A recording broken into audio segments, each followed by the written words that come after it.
Teenage as या फिर अभी अभी आपने पढ़ाई कंप्लीट ही किया है, ये जो एज होता है ना, ये बहुत ज़्यादा कंफ्यूजिंग स्टेज होता है। इस स्टेज में हम बहुत ज़्यादा कंफ्यूज होते हैं कि करे तो करे क्या।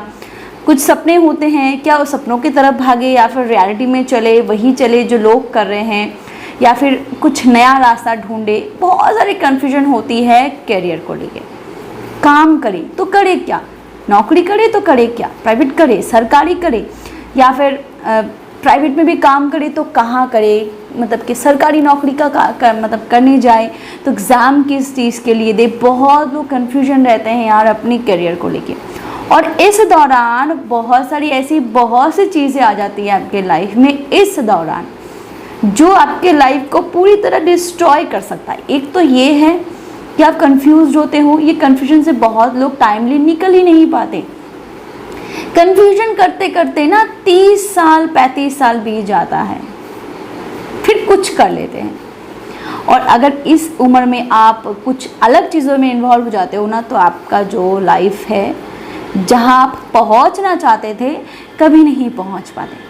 कुछ ऐसी चीज़ें मैं आपको एग्जाम्पल के तौर पर बता रही हूँ कि आपका फाइनल एग्ज़ाम है, कोई कॉम्पिटिटिव एग्ज़ाम है जहाँ पे आपका पास होना बहुत ज़रूरी है, बहुत अच्छे मार्क्स से।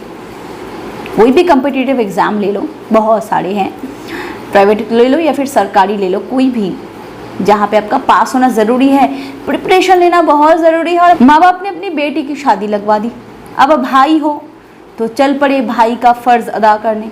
तुम भाई हो, तुम्हारी इकलौती बहन की शादी है, एग्ज़ाम बार बार दे सकते हो, अगले साल दे सकते हो, बहन की शादी अगले साल दे पाओगे।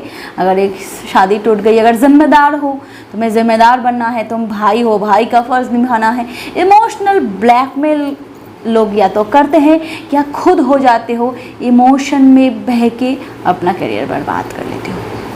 अगर 1 महीना 2 महीना या फिर 3 महीना भी अच्छे से पढ़ाई कर लेते ना, तो तुम्हारा 1 साल बर्बाद नहीं होता, शायद बहुत अच्छा एग्ज़ाम तुम दे पाते और पास भी हो सकते। बहन की शादी 3 महीने बाद ज़रूर दे सकते थे, पर ये मौका बार बार तुम्हारे लाइफ में नहीं आता। या फिर शायद ऐसे कॉम्पिटिटिव एग्ज़ाम में बैठे हो जो शायद फिर तुम अगले 5 साल बाद दे पाओ या फिर 3 साल बाद दे पाओ। फिर ये 3 सालों का क्या करोगे? यही बहुत से गलतियां लोग करते हैं, पता है, इस दौरान, जहाँ पे ये गलती का कोई मतलब कि गुंजाइश ही नहीं होती। मेरी पर्सनल एक्सपीरियंस है, इसीलिए बता रही हूँ। मैंने बहुत कोशिश की, बट फाइनली मेरे भाई का लक बहुत ख़राब था कि उसका सेकेंडरी एग्ज़ाम उसी दिन था, मतलब कि लास्ट एग्ज़ाम उसी दिन था जिस दिन मेरी शादी थी। पर मैंने ये गलती उसके साथ नहीं की, या फिर उसने भी ये गलती अपने साथ नहीं की। मैंने अपने भाई को नहीं कहा कि तुझे अपना फ़र्ज़ अदा करना है। मेरा भाई मेरे घर से बहुत मतलब 2-3-4 किलोमीटर दूर अपने फ्रेंड के घर पड़ रहा था जब मेरी शादी हो रही थी। मतलब कि दिन का जो फंक्शंस वगैरह होता है, मेहंदी, हल्दी, सारी चीज़ें, मेरा भाई कोई कुछ अटेंड नहीं कर पाया मेरी शादी में, क्योंकि मुझे पता था ना कि इस सिचुएशन से बहुत इम्पॉर्टेंट है वो सिचुएशन, क्योंकि वो सेकेंडरी एग्ज़ाम है। अगर वो इस एग्ज़ाम में फ़ेल हो गया ना, तो उसका पूरा साल बर्बाद हो जाएगा। शादी तो रात को है, उसमें अटेंड कर लेंगे। तो यही चीज़ें ना बहुत लोगों के साथ होता है। मैं पर्सनल एक्सपीरियंस हूँ, इसलिए आपके साथ शेयर कर रही हूँ। बहुत लोग ऐसा नहीं कर पाते, अपना करियर को छोड़ देते हैं इमोशन में बह के। इमोशनल होना अच्छा है, बट उसका भी एक राइट टाइम होना चाहिए, कहाँ पे आपको इमोशनल होना है, कहाँ पे नहीं होना है, कहाँ पे आपको प्रैक्टिकल होना है थोड़ा।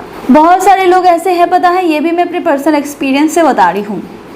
लड़की में काफ़ी गुण हैं, लड़की बहुत टैलेंटेड है, नौकरी अच्छी खासी कर रही थी, शादी हो गई और गिफ्ट के तौर पर गोद में एक बच्चा भी दे दिया। वो कुछ बनना चाहती थी, वो लाइफ में कुछ करना चाहती थी, हो गई शादी, और शादी के बाद गिफ्ट के तौर पे पता है उसे क्या मिला? एक भरी हुई गोद। इसकी गोद भर दी गई और उसे ये कहा गया कि अब इसे संभालो, बाकी सब तो फालतू की चीज़ें हैं लड़कियों के लिए। ये भी एक बहुत मतलब ये भी मैं कहा ना, ये भी मैं पर्सनली एक्सपीरियंस कर चुकी हूँ। इसी वजह से बता रही हूँ ना कि ये बहुत सारे इंसिडेंट हमारे साथ होता है जिस वक्त हमें प्रैक्टिकली सोचना होता है या फिर जिस सिचुएशन पे हमें ये सोचना होता है, हम कंफ्यूज होते हैं अपने करियर को लेके, क्या करें क्या नहीं करें। मुझे LLB में आगे कुछ करना था, मुझे प्रैक्टिस करनी थी या फिर मुझे सिंगिंग करियर में कुछ करना था। मैं चाहती थी कि कुछ और करूं, पर मैं नहीं कर पाई। वही कहा कि मुझे एक बहुत बड़ा तोहफा दे दिया गया था। तोहफा बहुत बढ़िया था वैसे, पर फिर भी मैं मतलब ये मेरे लिए एक रोक थी, मेरे करियर में आगे बढ़ने की एक रोक थी। मैंने कुछ और कर लिया, मैंने कुछ और ट्राई कर लिया, मैंने सेल्फ डिपेंडेंसी नहीं छोड़ी, पर बहुत लोग ऐसा नहीं कर पाते।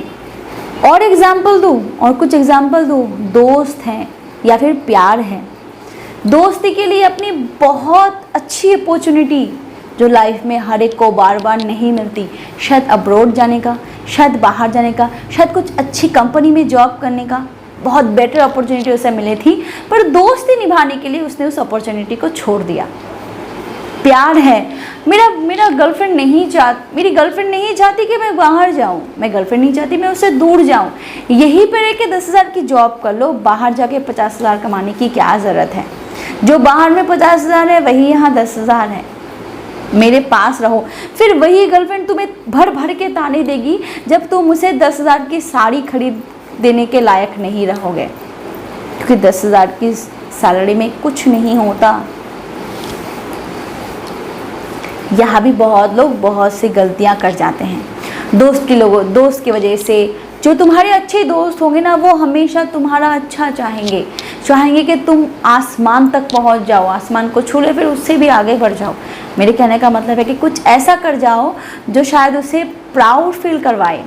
जो तुमसे सच्चा प्यार करेंगे वो तुम्हें कभी रोकेंगे नहीं कि तुम मेरे लिए यहाँ अटक जाओ, यहाँ घुट घुट के मरते रहो, अपने सपनों को छोड़ दो मेरे लिए। जिसने तुम्हें ऐसे कंडीशन दे के आज अटक लिया ना, कल वही शायद तुम्हें छोड़ के चला जाए जब तुम्हारी औकात उस लायक नहीं रही।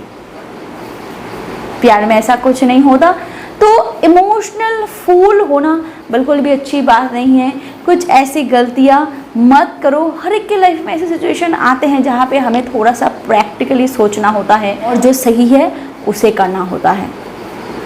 राइट टाइम पे राइट डिसीजन बहुत ज़रूरी होता है, और अगर उस टाइम पे हम वो डिसीजन नहीं लेते हैं ना, तो बाद में जाके सिर्फ और सिर्फ हमें पछताना पड़ता है।